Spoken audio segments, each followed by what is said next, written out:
आप सभी भक्तों को आने वाली एकादशी वरुथिनी एकादशी की हार्दिक शुभकामनाएं। भक्तों, आज इस वीडियो में हम बात करेंगे आने वाली एकादशी के बारे में। यह जो वरुथिनी एकादशी है, यह बहुत ही शुभ और सौभाग्य देने वाली एकादशी मानी जाती है। अगर कोई महिला या व्यक्ति जीवन में परेशान है, दुर्भाग्य का सामना कर रहा है और इस एकादशी का व्रत करता है तो उसका सौभाग्य जागृत हो सकता है। जिनको संतान नहीं मिल रही, जिनके भाग्य में रुकावटें आ रही हैं, जिनके जीवन में कोई पुरानी बाधा है, तो यह व्रत उन्हें लाभ दे सकता है। एकादशी का प्रभाव बहुत शुभ माना गया है। यह दुखों को दूर करने वाली मानी जाती है। अगर आपके जीवन में आर्थिक परेशानी चल रही है, कोई समस्या लंबे समय से बनी हुई है, तो वरुथिनी एकादशी का व्रत एक श्रेष्ठ उपाय हो सकता है। अगर आप अपने जीवन में शांति चाहते हैं, मोक्ष की ओर बढ़ना चाहते हैं, तो यह एकादशी एक महान साधन है। लेकिन दोस्तों, इस बार 2025 में वरुथिनी एकादशी व्रत को लेकर लोगों के मन में कंफ्यूजन बना हुआ है कि यह व्रत किस दिन रखा जाएगा, 23 या 24 अप्रैल। साथ ही इस वीडियो में हम आपको बताएंगे कि पारण कब किया जाएगा, व्रत जो है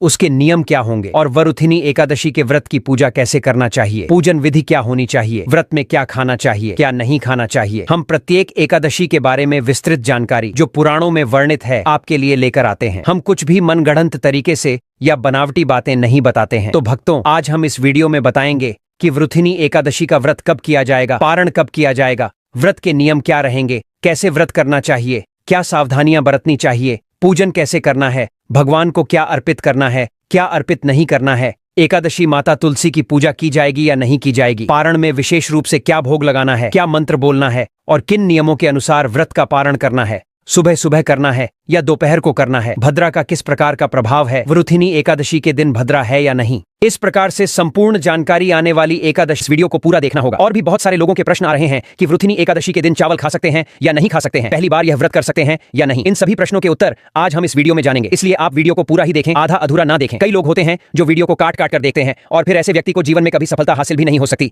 इसलिए वीडियो को आधा अधूरा छोड़कर ना जाएं, आप वीडियो को पूरा ही देखा करें अपने व्रत की सफलता के लिए और मनवांछित फल प्राप्त करने के लिए। AUM नमः भगवते वासुदेवाय या जय श्री हरि विष्णु कमेंट बॉक्स में अवश्य लिखें। तो भक्तों, चलिए सबसे पहले हम आपको बता देते हैं कि वरुथिनी एकादशी की सही डेट टाइम क्या है। फिर हम आपको बारी बारी से सभी जानकारी बताते हुए चलेंगे और यह भी बताएंगे कि वह कौन सी चीज है जो हमें वरुथिनी एकादशी के दिन जरूर ही खा लेनी चाहिए। और भक्तों, साथ में हम आपको बताएंगे कि इस दिन एक चीज भूलकर भी नहीं खानी चाहिए। अगर आप यह चीज भूलकर भी खा लेते हो तो आपके घर में मृत्यु भी हो सकती है। तो ऐसा अनर्थ काम भूलकर भी मत करना और अनर्थ होने से पहले वीडियो को आप पूरा जरूर देख लेना। बहुत ही खास और ज्ञानवर्धक वीडियो है। तो चलिए भक्तों, जानते हैं वरुथिनी एकादशी की सही डेट टाइम के बारे में। लेकिन दोस्तों, उससे पहले आपसे हाथ जोड़कर एक रिक्वेस्ट करते हैं कि अगर आप इस चैनल पर नए हैं तो चैनल को सब्सक्राइब करके वीडियो को एक लाइक जरूर करें। साथ ही आप अपनी राशि को कमेंट बॉक्स में जरूर डाल दें, क्योंकि हम राशि से जुड़ा भाग्य भी बताते हैं और भाग्य में चल रही परेशानियों को तत्काल दूर करने के लिए आसान से आसान उपाय भी बताते हैं। इसलिए देर न करते हुए आप अपनी राशि कमेंट बॉक्स में जरूर डाल दें। भक्तों, चलिए जान लेते हैं कि 2025 में वरुथिनी एकादशी की सही डेट टाइम क्या है। भक्तों, यह एकादशी हर साल वैशाख मास के कृष्ण पक्ष की एकादशी को पड़ती है, जिसे वरुथिनी एकादशी कहते हैं। सनातन धर्म में इस एकादशी का खास महत्व होता है। इस बार 2025 में वरुथिनी एकादशी का व्रत 24 फरवरी को रखा जाएगा। आइए भक्तों, जानते हैं वरुथिनी एकादशी का महत्व, शुभ मुहूर्त और पूजा विधि के बारे में। वैदिक पंचांग के अनुसार वैशाख माह के कृष्ण पक्ष की एकादशी तिथि 23 अप्रैल को शाम 4:43 से शुरू होगी और अगले दिन यानी 24 अप्रैल को दोपहर 2:32 पर तिथि खत्म होगी। सनातन धर्म में सूर्योदय तिथि का अधिक महत्व है। इस प्रकार से 24 अप्रैल को वरुथिनी एकादशी मनाई जाएगी। आपकी जानकारी के लिए बता दें कि एकादशी व्रत का पारण द्वादशी तिथि पर किया जाता है। वरुथिनी एकादशी का व्रत का पारण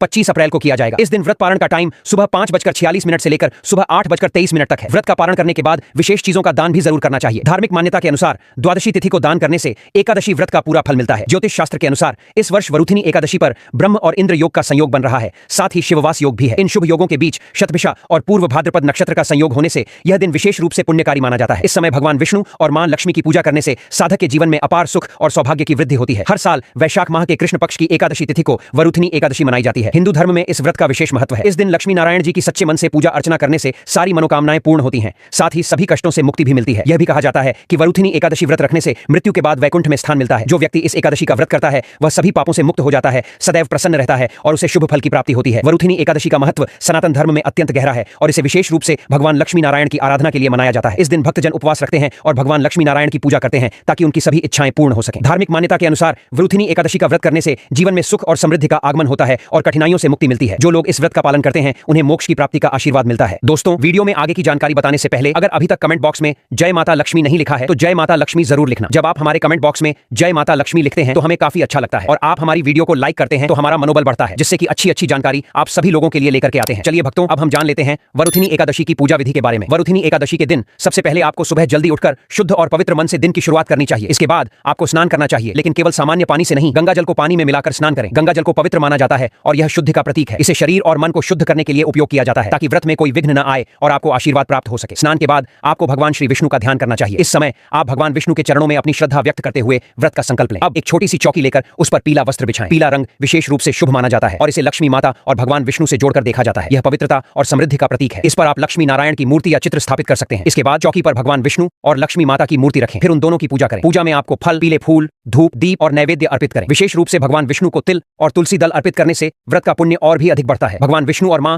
लक्ष्मी को ताजे फल और फूल अर्पित करें, ताकि उनका आशीर्वाद प्राप्त हो। पूजा के बाद भगवान विष्णु के बीज मंत्र ओम नमो नारायणाय नमः का जाप करें। यह मंत्र भगवान विष्णु को समर्पित है और इससे मन की शांति मिलती है। इस मंत्र का जाप पूरे दिन करें, ताकि आप भगवान के करीब महसूस करें और उनकी कृपा प्राप्त हो सके। भक्तों, इसके बाद विष्णु चालीसा और विष्णु सहस्त्र नाम का पाठ करें। विष्णु चालीसा के माध्यम से भगवान विष्णु की महिमा का गान किया जाता है और विष्णु सहस्त्र नाम में भगवान विष्णु के हजारों नाम होते हैं, जो उनके विभिन्न रूपों और गुणों को प्रकट करते हैं। इनका पाठ करने से व्यक्ति के जीवन में सभी प्रकार के कष्ट दूर होते हैं और भगवान की कृपा प्राप्त होती है। अंत में आपको भगवान विष्णु और मां लक्ष्मी के साथ साथ सभी देवी देवताओं की आरती उतारनी चाहिए। आरती के समय दीप जलाकर और मंत्रों का उच्चारण करते हुए भगवान का ध्यान करें। इससे आपके घर में सकारात्मक ऊर्जा का संचार होता है और आप पूरे दिन की पूजा का पुण्य प्राप्त करते हैं। भक्तों, शाम के समय फिर से भगवान विष्णु की पूजा करें। इस समय भजन और कीर्तन करना विशेष रूप से लाभकारी होता है। भजन और कीर्तन करने से मन की शांति मिलती है और मानसिक रूप से संतुलित रहने में मदद मिलती है। जया एकादशी के दिन आपको फलाहार व्रत रखना चाहिए। इसका मतलब है कि आप केवल फल, दूध और अन्य हल्के आहार ग्रहण करें। इस दिन आपको पूरी तरह से तामसिक या भारी भोजन से बचना चाहिए। व्रत के दौरान आपकी श्रद्धा और समर्पण की परीक्षा होती है, इसलिए इस दिन केवल स्वच्छ सात्विक भोजन करें। व्रत का पारण अगले दिन द्वादशी तिथि को करना चाहिए। पारण का मतलब है व्रत को समाप्त करना। इस दिन आपको उपवासी रहकर व्रत की समाप्ति करनी होती है। पारण करने से पहले ब्राह्मणों को भोजन कराना और दान दक्षिणा देना विशेष रूप से महत्व रखता है। यह दान न केवल पुण्य का कारण बनता है, बल्कि आपके जीवन में सुख और समृद्धि भी लाता है। भक्तों, पारण के बाद आपको ब्राह्मणों को भोजन कराना चाहिए और उन्हें दान देना चाहिए। ब्राह्मणों को भोजन कराने से पुण्य की प्राप्ति होती है। इसके साथ ही दान देने से आपके जीवन में समृद्धि का वास होता है। दान केवल भौतिक रूप में नहीं, बल्कि मानसिक शांति और आंतरिक संतोष का भी कारण बनता है। वरुथिनी एकादशी का व्रत संपूर्ण श्रद्धा, भक्ति और समर्पण के साथ करना चाहिए। यह व्रत न केवल धार्मिक दृष्टि से, बल्कि मानसिक और शारीरिक दृष्टि से भी लाभकारी होता है। इस व्रत को करने से भगवान विष्णु की विशेष कृपा प्राप्त होती है और जीवन में समृद्धि, शांति और सुख की प्राप्ति होती है। साथ ही इस व्रत से पापों की मुक्ति और आत्मा की शुद्धि होती है। आखिरकार इस व्रत के दौरान आपको जितनी श्रद्धा और भक्ति से पूजा करनी होगी, उतनी ही आपको सकारात्मक परिणाम मिलेंगे। इस दिन के बाद आप अपने जीवन में सकारात्मक ऊर्जा महसूस करेंगे और आपका मनोबल भी बढ़ेगा। इसके बाद भक्तों, भगवान विष्णु का पंचामृत से अभिषेक करें, जिसमें दूध, दही, शहद, घी और चीनी मिलाकर भगवान की पूजा की जाती है। यह अभिषेक भगवान विष्णु को प्रसन्न करने के लिए किया जाता है। तो चलिए जानते हैं कि वरुथिनी एकादशी के दिन हमें क्या नहीं करना चाहिए। भक्तों, वरुथिनी एकादशी के दिन सबसे पहली बात जो हमें ध्यान रखनी चाहिए वह यह है कि इस दिन चावल का सेवन नहीं करना चाहिए, क्योंकि चावल की उत्पत्ति धार्मिक मान्यताओं के अनुसार भगवान विष्णु के रोम से मानी जाती है। इसलिए इस दिन चावल खाना वर्जित होता है। अगर आप एकादशी का व्रत रख रहे हैं तो चावल को भूल कर भी न खाएं, क्योंकि यह आपके व्रत के पुण्य को प्रभावित कर सकता है। दूसरी बात, बाल और नाखून काटने से बचें। भक्तों, एकादशी के दिन बाल और नाखून काटने से भी बचना चाहिए। यह एक प्रकार की पवित्रता और आत्मनियंत्रण का प्रतीक है। एकादशी के दिन आत्मिक शुद्धता बनाए रखना महत्वपूर्ण होता है। अगर आप बाल या नाखून काटते हैं तो यह व्रत की पवित्रता को प्रभावित कर सकता है। इसलिए इस दिन बाल और नाखून काटने से बचें और अपने शरीर को साफ और शुद्ध रखें। तीसरी बात, सुबह देर तक सोने से बचें। व्रती के लिए यह जरूरी है कि वह एकादशी के दिन सुबह देर तक न सोए। एकादशी के दिन भगवान विष्णु की पूजा और ध्यान करना होता है, जो सुबह के समय विशेष रूप से फलदायक होता है। अगर आप इस दिन देर तक सोते हैं तो इसका असर आपके व्रत पर पड़ सकता है। सुबह जल्दी उठकर स्नान करें, पूजा में भाग लें और दिन भर अपनी ऊर्जा को सकारात्मक कार्यों में लगाएं। यह व्रत को सही तरीके से निभाने का एक अहम हिस्सा है। चौथी बात है, पेड़ पौधों की पत्तियों और फूलों को तोड़ने से बचें। भक्तों, वरुथिनी एकादशी के दिन किसी भी पेड़ या पौधे की पत्तियों और फूलों को तोड़ने से बचना चाहिए। खासकर वरुथिनी एकादशी पर तुलसी की पत्तियों को तोड़ने से बचना चाहिए। तुलसी की पत्तियां भगवान विष्णु को अर्पित की जाती हैं, लेकिन इस दिन इन्हें तोड़ने से बचें। अगर आपको तुलसी की पत्तियां चाहिए तो एक दिन पहले ही इन्हें तोड़कर रख लें और फिर उन्हें भगवान विष्णु को अर्पित करें। यह नियम पवित्रता बनाए रखने के लिए है और इसका पालन करना जरूरी होता है। भक्तों, पांचवी बात, किसी से झगड़ा और झूठ बोलने से बचें। भक्तों, वरुथिनी एकादशी के दिन हमें किसी से भी झगड़ा करने से बचना चाहिए। इस दिन का महत्व पवित्रता और शांति में है, इसलिए किसी से विवाद या लड़ाई झगड़ा करना एकादशी के उद्देश्य के खिलाफ है। साथ ही इस दिन झूठ बोलने से भी बचें। सत्य बोलना और अच्छे आचार विचार रखना व्रत का अहम हिस्सा है। जब हम इस दिन पवित्रता से रहते हैं और सकारात्मक विचारों में रहते हैं तो भगवान विष्णु की कृपा मिलती है। छठवीं बात, बैंगन का सेवन भूल कर भी न करें। भक्तों, धार्मिक मान्यताओं के अनुसार इस दिन बैंगन का सेवन नहीं करना चाहिए। बैंगन को तामसिक भोजन माना जाता है और एकादशी के दिन हमें सात्विक और शुद्ध आहार लेना चाहिए। बैंगन का सेवन न केवल शारीरिक दृष्टि से बल्कि आध्यात्मिक दृष्टि से भी वर्जित होता है। इस दिन हमें हल्का और ताजगी देने वाला भोजन करना चाहिए। भक्तों, सातवीं बात, वरुथिनी एकादशी के दिन झाड़ू लगाने से बचें। एकादशी के दिन घर में झाड़ू लगाने से बचना चाहिए। धार्मिक मान्यता के अनुसार झाड़ू लगाते समय सूक्ष्म जीवों के मरने का खतरा हो सकता है। इस दिन पवित्रता बनाए रखना महत्वपूर्ण होता है और घर के वातावरण में कोई जीव न मरे, इस कारण से झाड़ू लगाना वर्जित है। इसके बजाय घर को साफ और व्यवस्थित रखने के लिए एक दिन पहले साफ सफाई कर लें। भक्तों, अगर आप इस चैनल पर नए हैं तो चैनल को सब्सक्राइब करके वीडियो को एक लाइक जरूर करें। साथ ही आप अपनी राशि को कमेंट बॉक्स में जरूर डाल दें, क्योंकि हम राशि से जुड़ा भाग्य भी बताते हैं और भाग्य में चल रही परेशानियों को तत्काल दूर करने के लिए आसान से आसान उपाय भी बताते हैं। इसलिए आप अपनी राशि कमेंट बॉक्स में जरूर डाल दें। चलिए भक्तों, अब हम जान लेते हैं